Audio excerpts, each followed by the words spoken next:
Hey, everybody.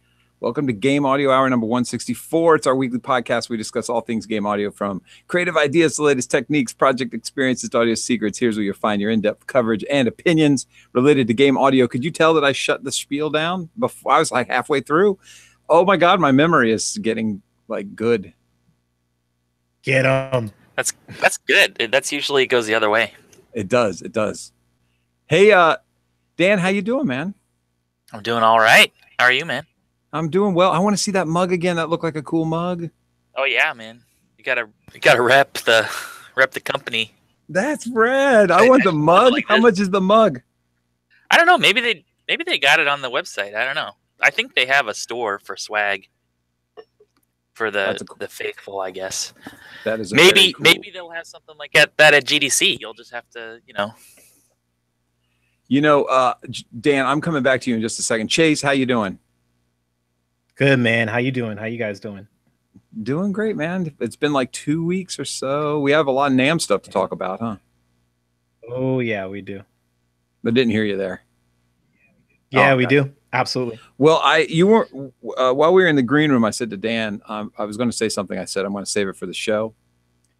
And then I'm going to start making some demands as soon as the show starts. And so demand number one is that I'm going to see all of you at GDC. Yes. Demand check for me. Dan, I can't speak for you. Here it comes. Here comes the pressure. Yeah, they're not sending me this year, so... No, that's not acceptable. Yeah. So... What happened, Dan? Our hearts will be broken. I know.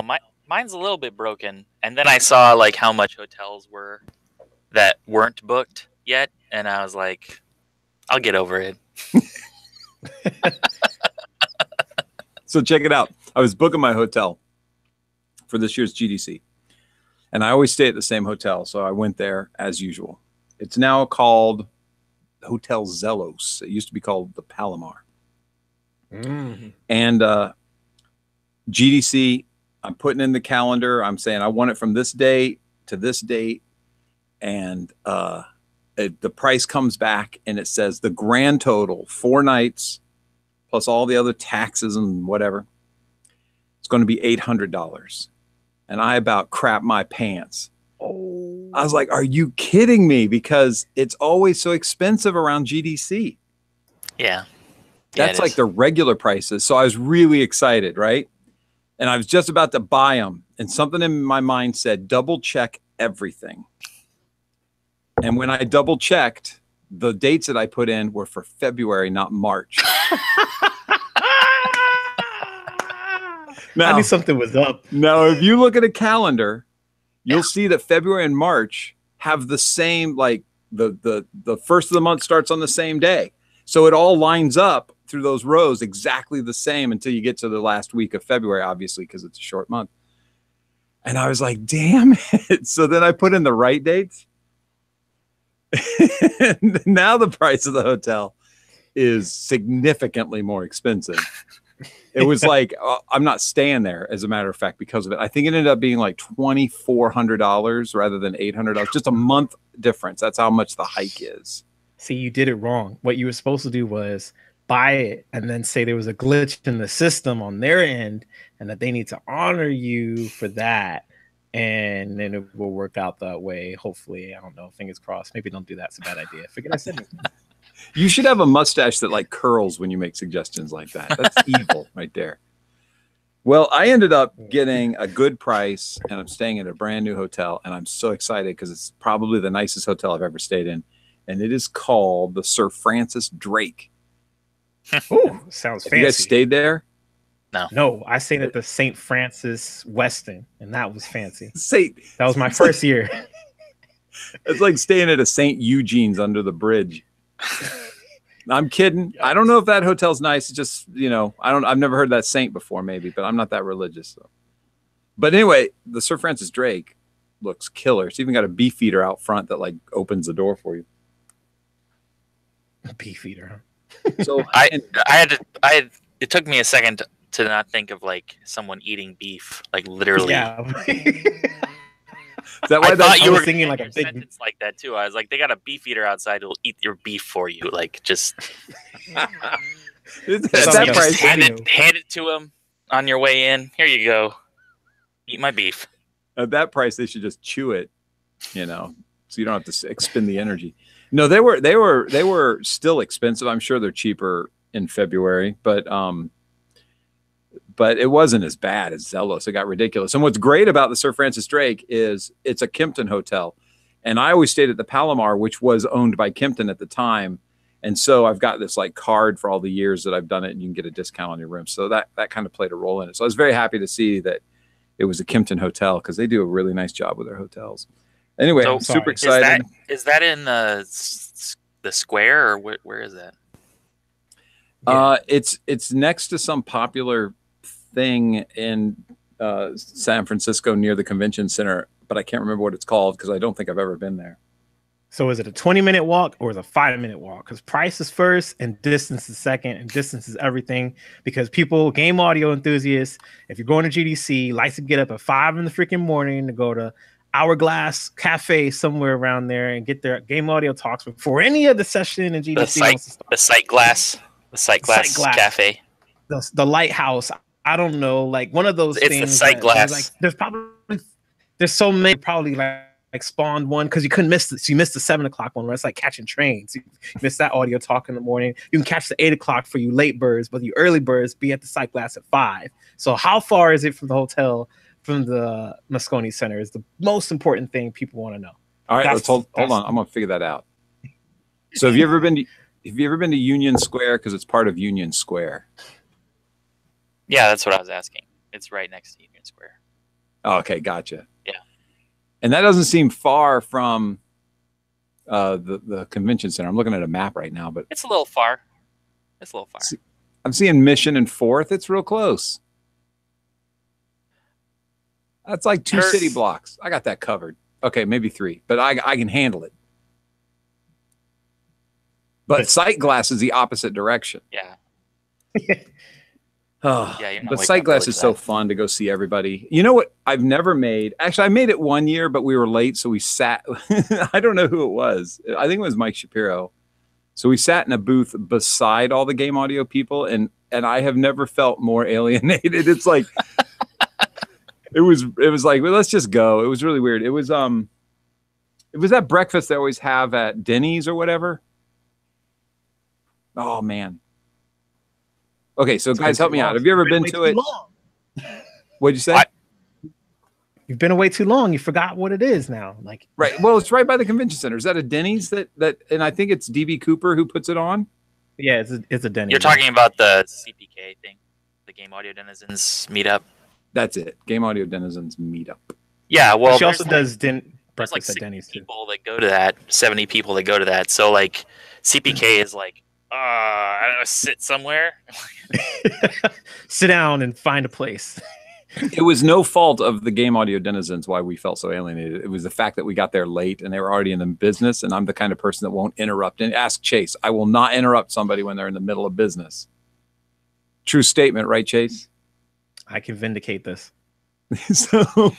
So I was like, let's just sit over in a booth over here and see if something organically happens, and it didn't. So we're like, all right.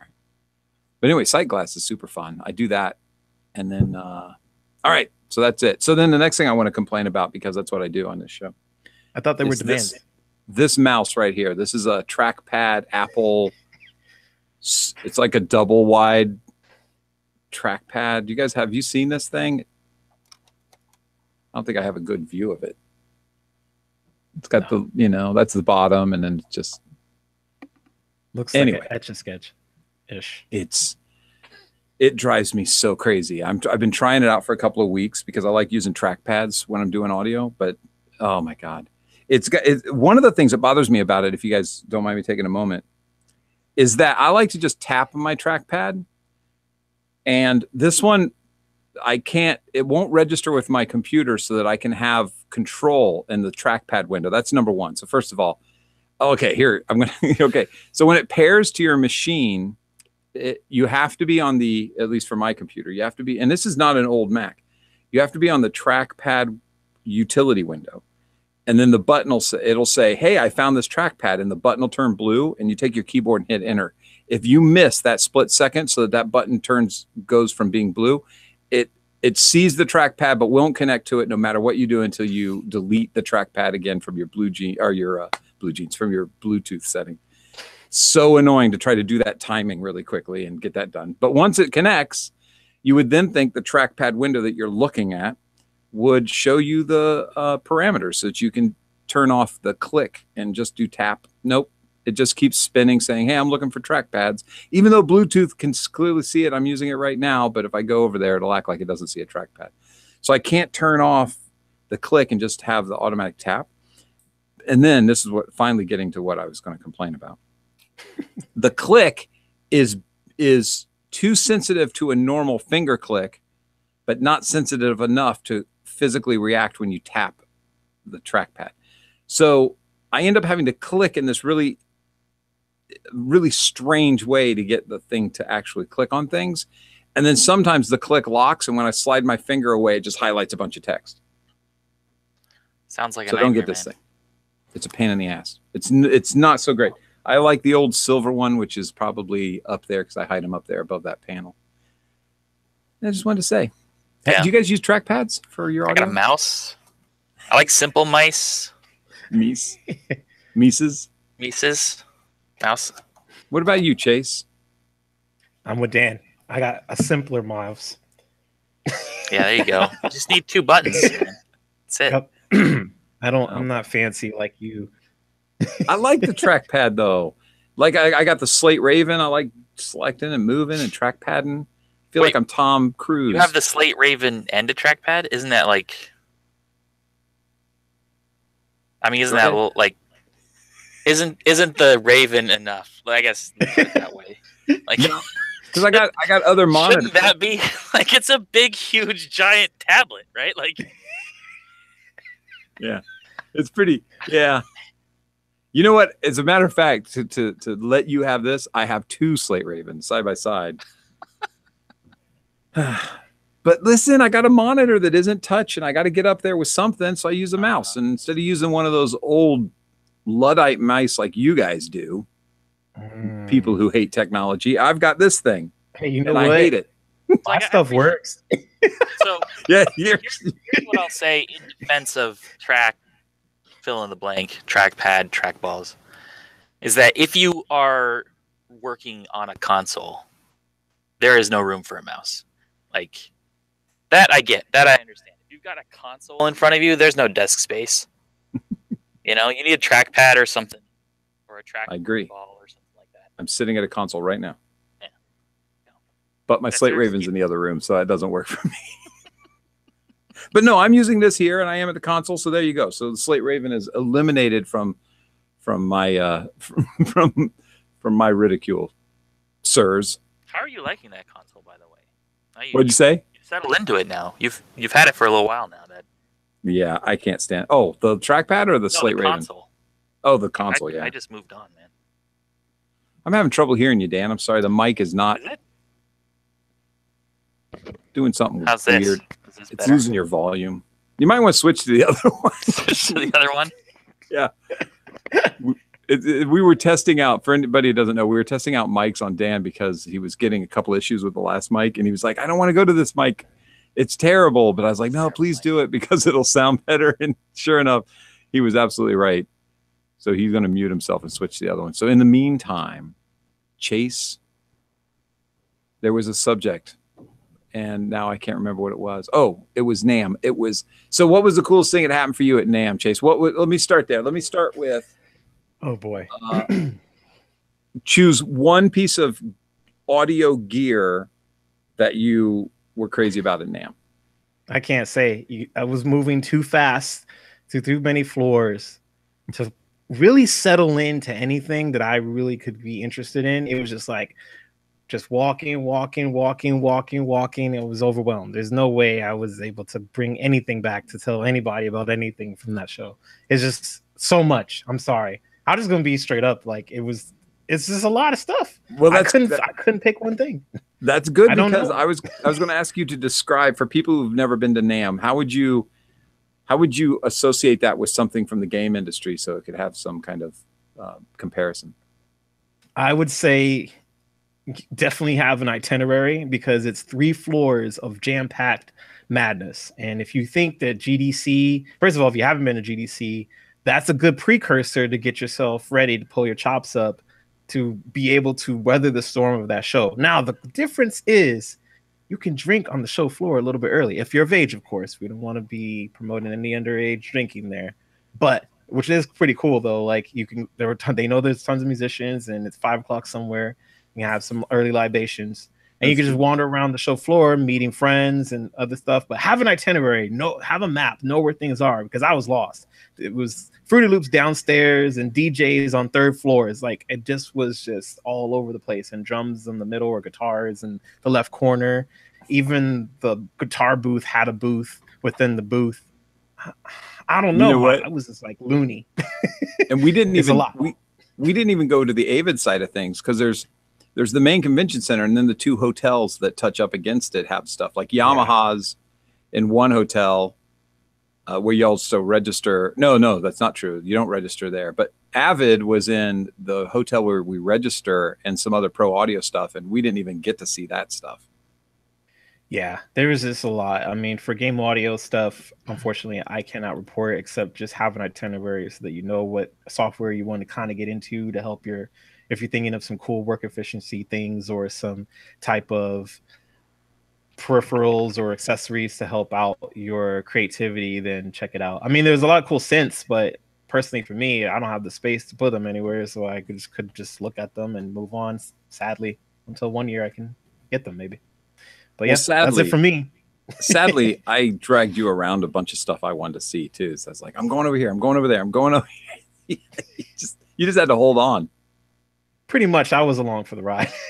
But it was so fun, and we did a couple of days. Did we do 2 days, or you and I do 1 day?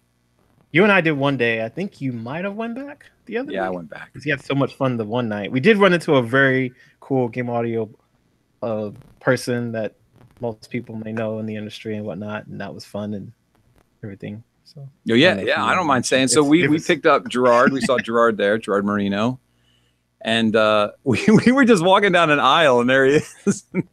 We were like, "Are you meandering?" He's like, "Yeah." And I said, "You want to meander with us because we're also meandering." So Gerard and Chase and I run around, and then we pass the Fat Man. And Chase says, I said, "Hey man, do you know how to get a hold of him?" Because he was talking to somebody. I didn't want to interrupt. And Chase said, yeah, I can get a hold of him. And so I said, well, invite him to dinner. It's on me, just to, because it'd be cool to hang out with him. I've never had a chance to hang out with him. And I've waxed poetically about how much he means to me in the game industry. And the entire reason I'm in the game industry is because of his soundtrack for The Seventh Guest. So it was a real oh my God, I get to hang out with this guy has meant so much to me. And I've never, to tell you the truth, I've been around him a couple of times, never been brave enough to go up and talk to him because I'm a bit shy like that. So I said to Chase, I was like, I'm just going to do it, see if he wants to go to dinner with some strangers.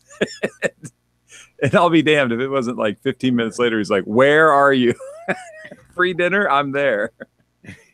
Nice. It was a lot of fun. It was great. Oh man, then we had a blast. So we went into downtown Disney and just had some great times.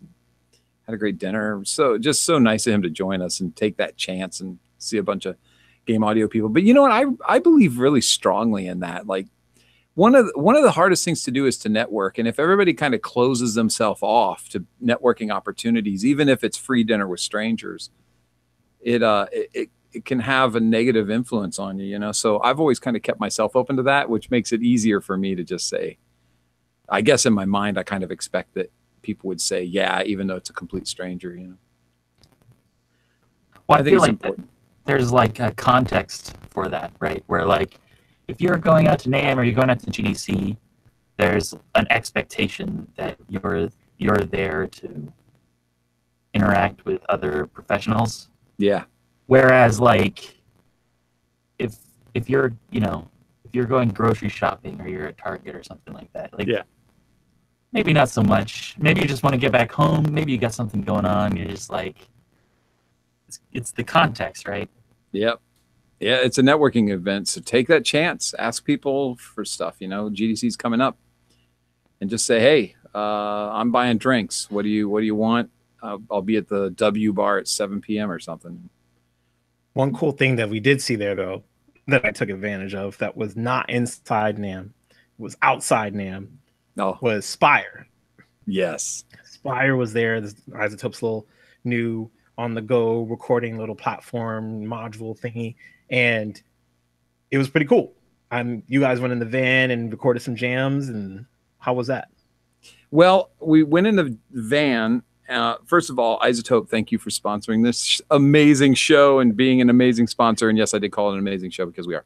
And so oh man, I'm so glad you brought this up. This is very important. So I was hesitant about Spire because I was thinking, what do I need it for? But I've got a recording studio in my house. But even I was like, once I started playing with it, I was like, oh my God, this is way better than an iPhone to kind of take ideas.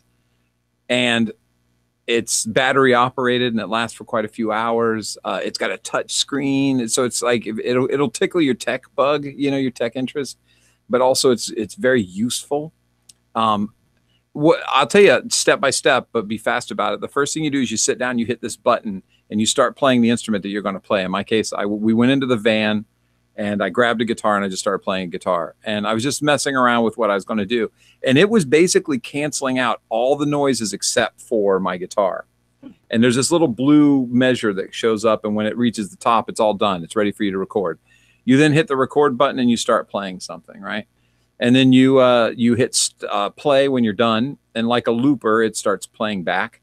And you can hit record again and just do another layer on top of it. And you can keep going. And then when we got done with it, and I'll upload it. I just did 2 tracks. There was a band outside. We were beside a stage, and there was a techno band that started playing after my first track when I started laying down the second track. And this I kid you not, I'm not exaggerating. The van that we were in, the little Winnebago, was like vibrating with the kick drum of what was going on the stage. And when I listen to that track back, you don't hear it. You can hear it only when I get silent. That it was a little lead track. So at the end of it, when I was done, you can hear the band faintly playing off in the distance. And when I did the second track, I didn't hit that button again to get it to read the scene around me and cancel stuff out. So this was just its natural cancelization working as best it could. That's solid. That's pretty awesome. I'll upload the file so people can hear it. I don't know what good that'll do, but I'll just put it up there anyway. I'll put it in the show notes, a link to it. But what's really cool is you can get the Spire app. And so the guy sent me the file in just raw form that I can open in Twisted Wave, which is a thing I use on my phone. But then he said, do you have the Spire app? And I said, yeah. And so he sent it to me in Spire. And when he sent it to me in Spire, all the tracks are split up. So the 2 tracks are totally controllable. I can mix them. I can add effects. I can move them around. I can pan them. I mean, it's really quite a powerful piece. And I'll tell you what, it's way bigger than I expected. I expected it to be, here, let me grab this moon. Hold on. It's about this size. Yeah, it looks like it. On picture, it looks like a hockey puck. Oh, I see. I've got this moon here, this little light, and it's about that size, except it's got a flat top. So, it's a big piece of equipment. It's angled. It's got a flat top. It's really quite impressive. So like a looper, like you can hear your first take or your previous takes, but you don't hear those on the tracking. Yeah, I mean, so when I lay down track 1 and I move on to track 2, I do hear track 1, so I can play along with it for track 2. When you're playing, but on the recording, you don't hear track 1. You hear it all mixed together. So the first track is just track 1, and then the second track is track 1 and 2? Oh, no. The first track is track 1, the second track is track 2, but when you play it, you hear both track 1 and 2 at the same time if you're done recording. Right. Okay. So you can layer your whole song like a typical thing. Chase said his computer locked up. Okay. So I was pretty impressed, and it's $350 for a piece of recording gear. The biggest thing about it is you can buy loopers, and you can plug microphones into loopers so that you could like sing and play, externally like this. But you don't have all that Isotope cancellation software, cleanup software. It's all built into it. It's like they got RX and a noise canceller built into, or denoise really, like a pre-denoise. It's really cool. Have you ever heard of DNS1 by Cedar? Cedar. Yeah, we've had a conversation about it. Yeah, I thought maybe. And so it had that level of noise control. If you look at the RX copyright, they actually license Cedar Box Tech for noise. I was wondering that. So that's probably the Cedar algorithm. So they're using it. Well, Cedar has a hardware box as well you can buy to do the same kind of thing. It's interesting that RX is licensing Cedar because they're selling a box for $350, where that Cedar box, if you want to do that, is like $8,000. Yeah, but the Cedar box is for like broadcast, like live broadcast. Yeah, but you could. I'm telling you, the quality that came out of that Spire, you could do that because here's the thing: that microphone that's on the Spire isn't just an external mic. You can plug in a headset, so you could get like a Biodynamic or something, and plug it in and have the microphone right there going into that system while a huge crowd is around you for broadcast or something. Really, I was really impressed. And then the ease of like the Bluetooth transferring files, or it's got USB, of course, that can pop in and grab the files right that way. Oh man, it blew me away. I was really impressed. And they gave me a drink cozy, so I have to pimp them. Right. That's right, man. Well, I looked at some of the highlights, and Electron announced the Digitone. Yep. Which is a cool little. I actually kind of find it interesting that you see as the fervor for analog synthesizers has kind of settled a little bit. You see people going back to, well, what was next? And, digital synthesizers, and how can we improve that? And I actually thought it was kind of cool what they decided to do with the Digitone, because FM synthesis is, like, famously frustrating. When you just got a bunch of, like, or an operator matrix or some weird thing like that. Yeah. You've got to, like, come up. You're like, how do I make the tone I want? And it's really difficult to. It is. Especially for beginners.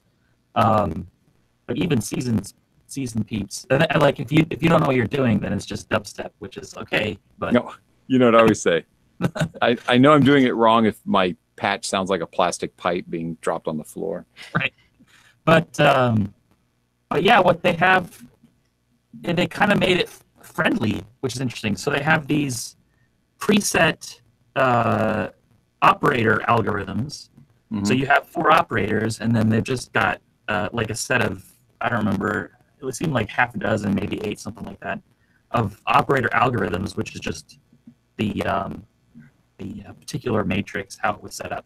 And you just go from, so there's no like mystery there. You're just like, these are, the more stable algorithms, and you can just pick between them. And it's actually a really interesting approach to make FM, more accessible. Yeah, absolutely. Now, by operators, do they mean like the carrier from the FM? Yeah, so I guess you'd say like your FM oscillators, right? But when I say operators, I guess I would mean like, one could feed back into itself, right? So it could be its own carrier. But then you could also like have it where like one feeds to say 3, or like you have one feeds to one that also then another one feeds to that one, or something like that. You could do different, it's if you just have a clean matrix, you could kind of do whatever you want. But here they're sort of like saying, well, here's a set of like algorithms that are stable, because you can come up with something and you're like, wow, this sounds crazy, but it's not my, where's my DX7 tone, man? I don't know. So like you want something that sort of gives you a little scaffolding when you're starting out. That's like, okay, these are the this is the steps that you take, and you're halfway there now. So yeah, and they have two output lanes, so you can have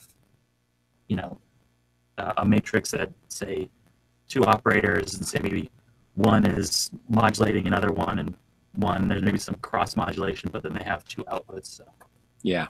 yeah, I thought it was pretty clever, and I'm intrigued. I'm intrigued by that premise. Well, we checked them out for a second, Chase and I. They were across from Mellotron, and I always have to visit Mellotron. Yeah, you know, I was reading the chat here, and Bob made some good points. He says nobody's really turned out a good FM interface, and I agree. It used to be like the old sense. Like I have a TX, I don't know, the Yamaha. It was like this. I can't think of it now. I can't think of any model numbers. I've reached the age where model numbers have left. It's terrible. But anyway, DX10 is basically what it was. It's like but they got some, Yamaha has crazy model numbers anyway. This thing's called like the TX7Z or something like that. I don't know. But it's got this little slide out card that you got to read anytime you want to program the thing. And it's got the 2-bar window. Yeah, the TX81Z. Thanks, Bob. It sounds so damn good when you listen to their presets. And then when I go to make something, it's like romper room all of a sudden. I don't know what the hell I'm doing. That tiny little window and all the things. Another thing that Bob said is pretty brilliant is operator is just another word for oscillator.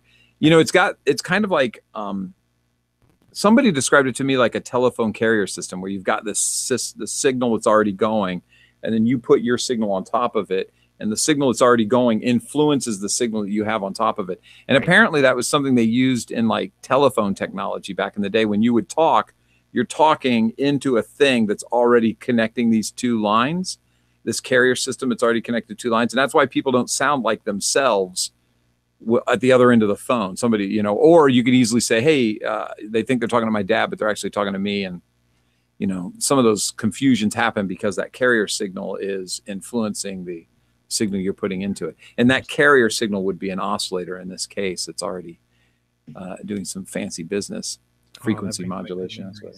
Good memories. I used to trick some girls about that on the phone. They wanted to talk to my cousin, and I would just mimic my cousin's voice, and they really thought with them. I had like a 30-minute conversation with one girl who thought it was him. He was there in the room, and he was like, "You betrayed me. This wasn't even me talking to you." Like, she's like, "I thought it was you." So thanks, oscillators. And you're dating her still today? Oh no. That's where the story that shit fell fast, man. Anyway, to go back into the chat, somebody mentioned the Indie Hostel is a possibility to stay. I don't know where that is, but that's something you can do. Yeah, I don't remember the exact streets or things of that nature, but there is like an indie hostel. I think there's 2, but the one that I actually stayed at my first experience staying at one was last year. And it actually ended up being pretty nice. We have like bunk beds, so it brought me right back to my childhood because I had a bunk bed, even though I didn't have anybody. Uh-oh. We'll all have to imagine what he meant by bunk beds. Yeah. Him and who would be in the bunk bed below him? Let's make that up. Like maybe his cousin. It was Iwata. Do you think Iwata stays at the Indie Hostel? I don't know, man. Maybe. Who knows? Anyway, Chase is completely frozen. Is he on like a payphone internet connection? He's on like a burner phone. He's on the lam. He's like, that's why I only stay at hostels. That's right. That's why I impersonate people on the phone. I pay with cash. Like I don't leave a trail. The only clue is that it has to be a hostel with bunk beds. That's the only way they'll ever find him. But if he's on the bottom bunk, he gets out the window before, you know. They got to be quick because if he's on top bunk, they'll get him. Oh my God, that's hilarious. Oh man, I got to say hi to Keith Mitchum, one of my favorite peoples in the chat room. And hey, Daniel Kim, thanks for joining again. Oh, so much. And it's great to see, of course, Michael and Bob and everybody. Oh, the regulars. Thanks, guys, for tuning in. That's so nice of you. And I'm sorry our shows have been sporadic, man. If we had, you know, we celebrated our 4th year birth anniversary / in other words, we've done 3 years. We're starting our 4th year just a couple of weeks ago. That's unbelievable. Yeah, it's kind of awesome, man. It's so hard, though. I just want everybody to understand that it's so hard to do the weekly show because we end up, you know, like when I started the show, I wasn't as busy as I am now. So it's just, and I think that might be the case for everybody else is, you know, as our careers develop, we end up busier. Yeah. And God darn it, I want to do a show every week, and then there'll be like 2 weeks that we don't do one. And of course, we rarely do holidays because it's so nice to have a Monday to just kind of chill. Yeah. So thanks for understanding. Mondays can be precious, for sure. What'd you say, Dan? Mondays can be precious. Mondays are precious. How do you feel about Sundays? You know, like I try to do zilch on Sunday because I'm preparing for Monday mentally. Yeah. Saturday is my nothing day. And then Sunday's like, oh my God, I have to make up for the fact that my weekend's halfway over. I know. You know what? When I was a kid, in the summers, the 4th of July would hit, and I felt like that was like, if I hadn't done something that summer, I'd be like, oh no, the summer's practically over. I gotta, like, what am I gonna do? It's so true. Absolutely. And then it's like the snow will be here in like a week and a half. That's right. Hell, then I can't do anything. You know what? There's something. Hey, there's a sound design I'd love to hear a capture of. Have you heard? Oh man, it's amazing. Have you heard a good environment in snow capture? Because you know what I'm talking about, how quiet it gets when snow's on the ground, I know what you're talking about. How muted it gets. Yeah. When I play games that have snow, that's always missing. And growing up in a snowy place, just like you, I think to myself when I'm playing like a Call of Duty and there's snow on the ground, I go, that's not really the way it sounds. You know, they do the crunching footsteps, yeah, but we need that environment that kind of feels like it's been numbed a little bit. It's like it dampens everything. Yeah. It does. And it's a beautiful sound. It's like a fresh snow. You'll get that like on a night where it's just dumped and no one has like shoveled or anything like that. Everything is just covered with like inches of snow. That's one of the best. Quiet, yeah. Yeah. Or if you're in the mountains. I don't know if you've ever gone in the mountains. Oh yeah. Like overnight in the mountains is great, like for that kind of thing. Just like super quiet. Absolutely. Especially because there's nobody around. So you don't have the traffic noise.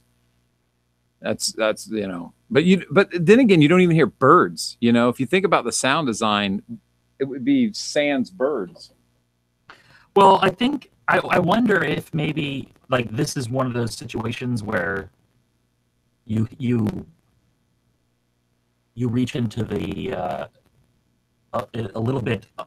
It would feel maybe unbelievable or artificial, like because you'd have to have all your source, for example, would have to be pretty tight, like no reflections in your source, and so then you would have like it would almost feel too dry, but there may be just a little bit of like the touchiest of verb just to give a little bit of like a quick fall off. Yeah. Maybe, I don't know. I think maybe it would just feel too weird to people because it does. It gives you that feeling. You're like, oh man, this is weird, but I kind of like it. Like a blanket has been just wrapped around the world. Yeah, it does. It does. Chase, we're talking about what it sounds like outside after snow has fallen, before anybody shoveled, before any cars are traveling, and how you get that really quiet kind of solitude to the sound. But here's what I want to say about that is we have got to reach beyond our typicals, because I think you're absolutely right. I think that the reason we don't hear it much in games is because there's some producer somewhere who says, oh, that's not very, I don't want to hear that. It's not good for the game. And it's absolutely ridiculous. I took a tour of, I went with a bunch of friends to a tour of Warner Brothers Studios on Saturday. And what a cool tour that is to do, by the way. It's super fun. And part of the tour was to go in and listen to the movie Gravity. And they played a track of just the dialogue. Then they played a track of just the sound design, and then they played a track of just the music, and then they played all of them together. Here's how the dialogue went. I was surprised because I saw that movie, and it was really cool. I was surprised how bad the acting was from George Clooney in the dialogue. It's noticeable. It's really like, oh, he's not doing a good job of this at all. He doesn't sound convincing. He sounds like he's just, collecting a paycheck. And yet Sandra Bullock is working her butt off, because it's that scene where she's stuck on that gyrator arm or whatever. She's way out, and George Clooney goes out and tries to get her off of it, but he can't. The ship is just being hit by all these little asteroids and being blown apart.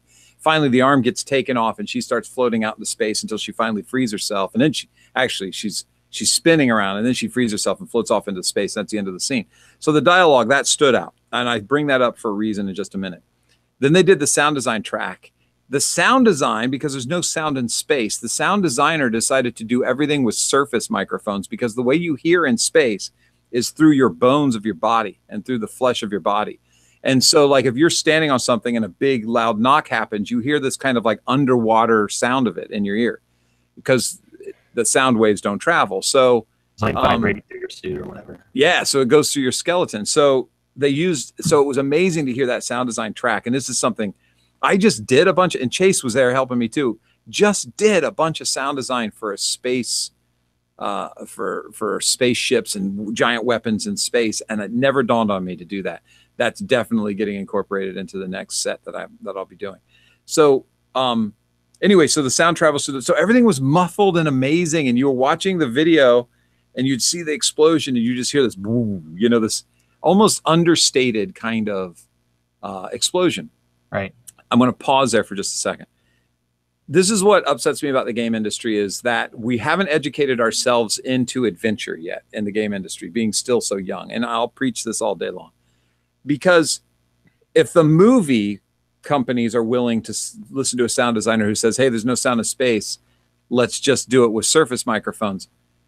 I mean, imagine saying that to some producer in the game industry. They would immediately go, oh, no, we don't want to, you know. Or you play it for them and they would go, oh, that's understated. We need some big explosions. We need these giant things. That's such a sophomoric way of looking at design, to say we need big and we need real and we need loud and we need, oh my God, you know, because there is so much to happen in subtlety. And when, now the next step, they played just here's what really got me thinking about it. They played the soundtrack. And the soundtrack is orchestral, but it's also electronic. And when Sandra Bullock's character hears the camera, is spinning around and gets close to the camera, every time she comes around close to the camera, they artificially in the soundtrack added this kind of like whizzing sound. And it was absolutely annoying. Absolutely. And I was like, oh my God, what the hell is that? And then they played the last thing where they put everything together. And here's the three things that happened. First of all, George Clooney got way better at acting. It was weird how his lines were just fine with everything else, but by themselves sounded like, I kind of liken it to when you mix something. Like I worked on, we did some work on Guitar Hero Van Halen, and I had Hot for Teacher, and the drums are by themselves terrible. They sound horrible. It's like the guy's hitting cereal boxes, like Alex Van Halen said. And yet in the whole mix, it was perfect because it cut right through the mix. It's exactly what it needed to do. And so that's kind of like what happened with George Clooney's thing, is his delivery was terrible, but with everything else, it seemed to work. I don't know what that magic was. And apparently he's such a good actor, he figured that out. And then the sound design, you know, even though it was subtle and it was these low rumbles and this thing, that was so intense and it was understated. It was, you know, by itself, it's, you know, I could hear so many producers saying, yeah, we'll have somebody else do something else. It was so intense. And what's great about that is, what is the one thing that we all hear that way naturally? And it's our heartbeat. Mm-hmm. That's the way we hear our heartbeat. We don't hear it outside of our ears. We hear it inside our body. And so the heartbeat in that track was definitely heightened, you know, so it really had that intensity. But the explosions and the banging and what was really neat is I found myself looking for sounds, like when she's unbuckling, I'm like, that's a very high end sound of these two metal things clashing together. Is that going to transfer? It came through, but it was super subtle, and it just added to the scene because I couldn't find it, you know, even though I was looking for it, which is kind of like if you want people to listen to you speak very quietly because they'll get in there, you know, it kind of had that effect. And then the last thing about the soundtrack was that the only thing I could think the whole time I was listening to the soundtrack by itself was, how do we get the game industry to accept adventure in these kind of soundtracks? I mean, sure, there are games out there, indie games, there's even big budget games that accept adventure, but there's so fewer than most of the stuff that we're all trying to get, you know, and we're all talking to producers about, and they all want these big scores. Drives me crazy. I mean, I think you have a couple of things going on there. I think number one, you have in the game industry, you have a lot of stakeholders who have perhaps low appreciation of the audio portion, or maybe aren't even artists at all, like artists or designers or storytellers. You have a lot of, I mean, they're with the consolidation that's been happening over the past 5, 6, 8 years. You've had a lot of mega game companies that at the top, it's kind of a mixed bag who's actually the stakeholder for the big budget games coming out, and that's why you mentioned the indie games. I think also it needs a game director who is like a project director or studio director who is very keyed into audio. One of the things that I always liked about Firefly, the TV series, was that exactly. Every time they have an exterior space shot in Firefly, there is no sound unless it's sound vibrating against the hull of the ship. It's always just a music cue spot. They just play music over it most of the time. And so, but then it's like a fantasy sci-fi, adventure series. Yeah. And that was one of the things they decided to be realistic on, right? I mean, it's like when you're in space, there is not going to be any sound effects. And I thought that was really cool. And I think part of that is a credit to Joss Whedon in the fact that he's a musician. Like, he's already kind of keyed into that audio aspect of it. Yeah. Ninja Theory, for example, as a different example, their studio director's super into audio and doing audio stuff. And Hellblade does all sorts of really crazy experimental audio stuff, which is really cool. And I think that's just like, again, it's just, you have to have the major stakeholder interested in where you can go adventurously in audio.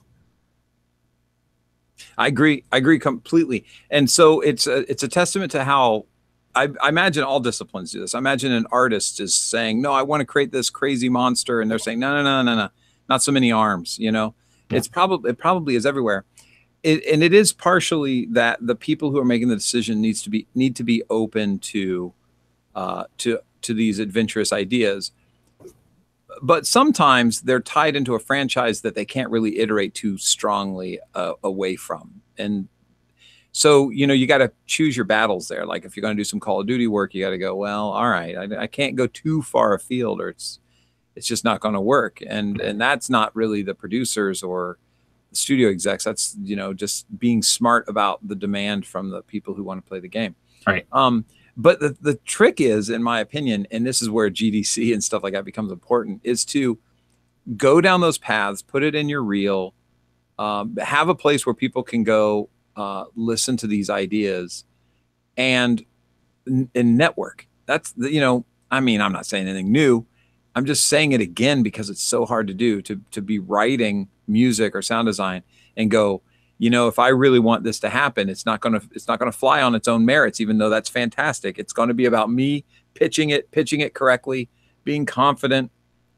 Oh my God, I hate that part. I just want to write it and have somebody go, that's perfect. And then that's the end of it. And that doesn't come out of laziness. That comes out of just totally being, it's the same thing as dating. It's like going back to that stage of, let me go talk to somebody I barely know about things that I'm interested in. Try not to stutter. Try not to say something stupid. Try not to spill my drink on myself while I do this thing. And you really just want to say, look at this. I think it sounds cool. What do you think? And you want them to go, oh my God, that sounds way cool. Let's do it. And that's not the way it works. So we got to really get those soft skills down, as hard as it is. Yeah, I think from us, like if we're to say we're the if we're the freelancer or the designer or the composer or whatever, I think what happens a lot is like you have at least my experience as I was a freelancer was I didn't feel very involved in the direction of the game itself. Oh my God, such a good point. I always felt like I was just being asked to provide the thing. and if I can make the thing, then I've satisfied that spec. Yeah. And I feel like you have to sort of, I mean, yes, the networking thing I think is part of forging that relationship. But there you have this sort of double-edged sword where you're like, okay, here I've got this gig, and it's maybe it's a small gig, and I could just, on one hand I could say, well, okay, here's the thing you asked for, which is exactly like the temp or whatever you gave me. Mm-hmm. Or I could say, okay, guys, I can do that, but let me do this other thing first, like, and see what you think. And I think that's like really risky. Yeah. Just because, like, hey, you might not be paid, you know, like maybe your pay for the gig is real low and you're like, do I want to spend an extra, you know, twice as long or an extra week, or do they even have that time to like just turn the assets over? So I think it's a mixed bag. I feel like that's something that you can sort of, that can evolve in the relationship if you like have a client that you come back to and like, but at the same time, I think if you can offer those innovative ideas, sometimes you can flip the client on the first try. And sometimes that might even be the reason they go with you, say, if they're shopping around. I'll tell you what, I have a dream client for that. That's Sirenscape and Paizo. Luckily, Ben asks me often, I guess, I'm trying not to sound arrogant because that's not the intention. I'm very lucky to have that repeat business.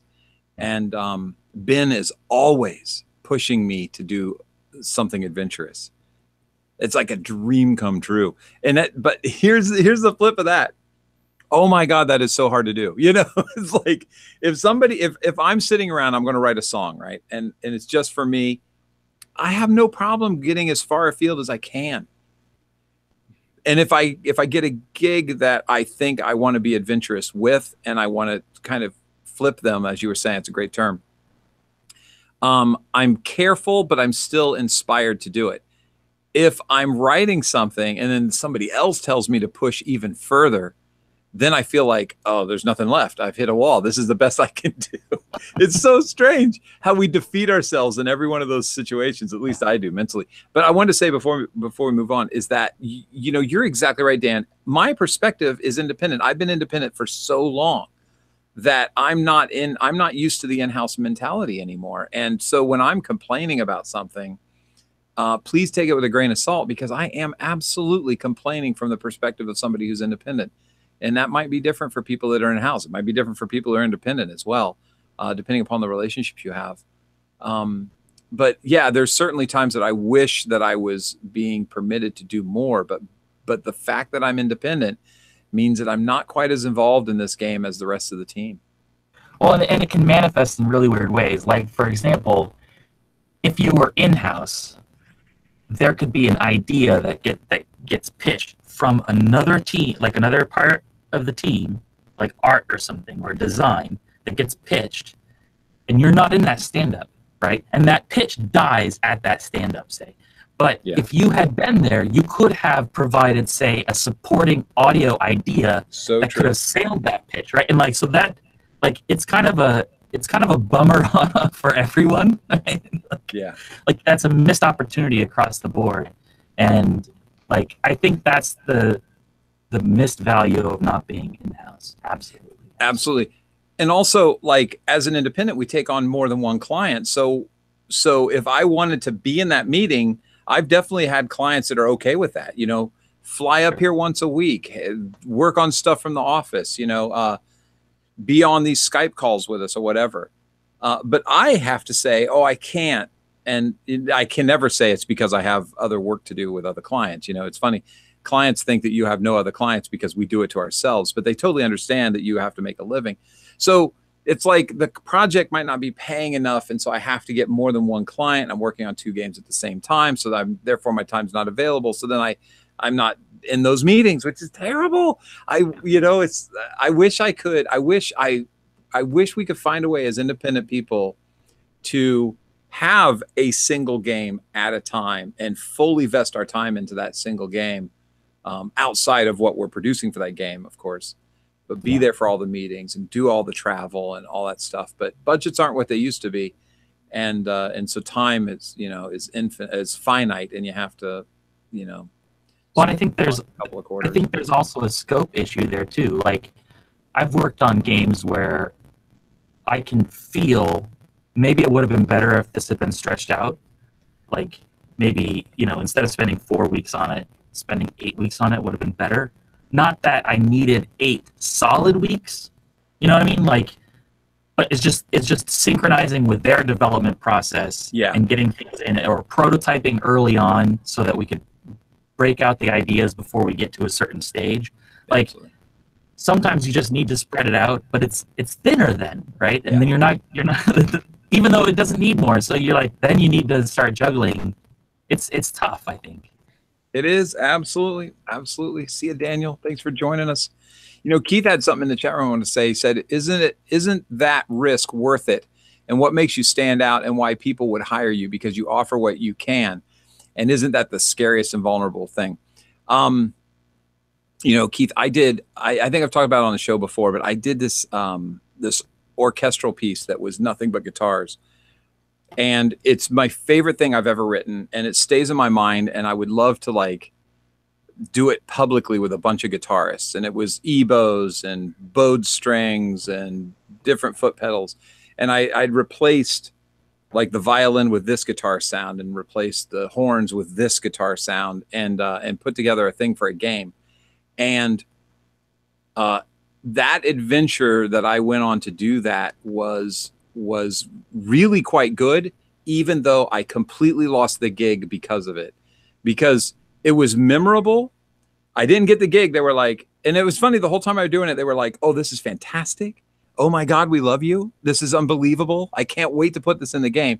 And then right at the end, they were like, oh, we've decided to go with another composer. And I was heartbroken.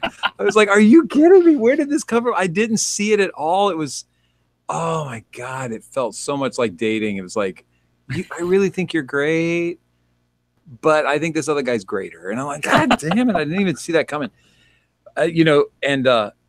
So I was just heartbroken 2 times. There's 2 times in my game career that I've stayed in bed for a week. I just moped around the house. That was the first one. The second one was when I came down to the second person as a possibility to be hired by Kojima, and I lost to somebody. Oh man, I was so sad. Oh, if you're still watching this, Kojima, I'm still available. Anyway, so I did the soundtrack and I got everything done. I mean, I was completely done when they switched to another composer. That person had very little time to create this game. And to this day, I will never publicly say what the game was, but the game went out and the soundtrack's only okay. But the thing that happened though, is that as game companies do, people moved on. And I get work still today from people who remember that process, not necessarily remember the score at this point. Certainly there were some gigs that came from people who remember the score, but the process itself, the experience itself, and that networking that came from it and the hard work that I put in definitely paid off. So Keith, I'm glad you brought that up, because it is a hard business that we're in. I relate it to actors who, just, they may have a huge movie and then the next month they're working at a restaurant. You never know what's going to happen, but you got to make those connections. You got to still give it your all, and you got to keep pushing forward. What I also liked about what Keith said was that it's scary and it makes you vulnerable. But I think that is the risk you take, and I think the gains that you potentially could reap make it worth it. Yeah, absolutely. Yeah, it absolutely is. And you know what? In life, it's something I'm actually practicing, is not to be, I mean, it's our show, so we can talk about this crazy stuff, and people seem to like it when we shoot the shit. But I'm trying to be more vulnerable in my actual everyday life, because I found that my resistance to being vulnerable has hardened me in a way. It's like it's created a negativity in me that I don't really like. And so I was just talking to my wife about this last week. I was like, I have to practice being more vulnerable. And oh my God, that's ridiculous. You think, why would I want to be more vulnerable and take these chances? It's easier, I'll tell you, as you get older, because you're like, life is life, whatever. I've never been the belle of the ball. I'm not going to start worrying about doing that now. But it's hard to be vulnerable, for Christ's sake. And And in some ways, it's harder for me to be vulnerable musically than it is in my personal life. Like, especially in my personal life, I'm surrounded by friends and I can be honest about something. I'm not feeling good today, or, you know, that thing you said really hurt my feelings, and be okay with speaking that, which is weird. But it sounds weird, but it's ironically what I would want them to say to me, so that I make sure that I don't do something offensive or accidentally say something that wouldn't be appropriate, you know. So I'm totally willing to receive that kind of information from somebody, but being able to actually do it is a different act. And then musically, it's way harder because there's strangers now telling me that my stuff sucks. There's people who have never played an instrument in their life telling me that I need to do it a little differently, you know. And it's like, oh my God, I've got to just go, okay, absolutely. I will take that input and not have it be a negative emotion inside of me, but be a positive emotion, and try to create something that is satisfactory to them. But while I'm doing that, learn something about the trade that I'm in, you know, maybe a different way to compose something. That's hard, but good point, Keith. Uh-oh, that's my watch telling me to get my shit together. Hey, anyway, guys, Chase, good seeing you. Yeah, you guys ran with it. I'm glad. Awesome. I'm sorry, buddy. You got anything Bravo. to stick in there before we get off the air? Nope. You guys took it away. Really, Dan just kept it. I didn't even get to talk about my lira, man. I brought my lira. Look at the size of that thing. It's awesome. That is gorgeous. This one's made in Poland, man. You could hurt someone with this for sure. Were they at NAMM, the company? I don't think so. Maybe. I don't know. It was somewhat hard to find people at NAMM. They do have a new thing that they're going to come out with this year. They call it the Pipe, and it's a very interesting processor. It's like, it looks like a little miniature saxophone or pipe, and it's like a vocal processor. They've got like a contact mic inside the mouthpiece. Uh-oh. And then it has a bunch of effects and stuff. It sounds nuts. It sounds crazy. Vince would be on that like stink on poop. By the way, I was hoping Vince would join this chat, because you know what his greatest piece of hardware at the show was? It was a strap for his Iwi. Now, it was kind of expensive. Kind of perfect, actually. It was very expensive. I wasn't Chase. I wasn't going to say the price because I don't want to embarrass Vince. I just said it's expensive. Oh, no. I'm glad you said that, is what I'm getting at, because I was thinking, do I say how much this strap? How about if we can tweet at us what you think the price? Yes. Oh my God. Yes. Please tweet at Game Audio Hour how much you think Vince spent on his strap. But that's not cheating, because I think he said, I think he said it publicly in one of the social medias. But if you haven't seen his comment, please chat at or tweet at Game Audio Hour how much you think he spent on his strap.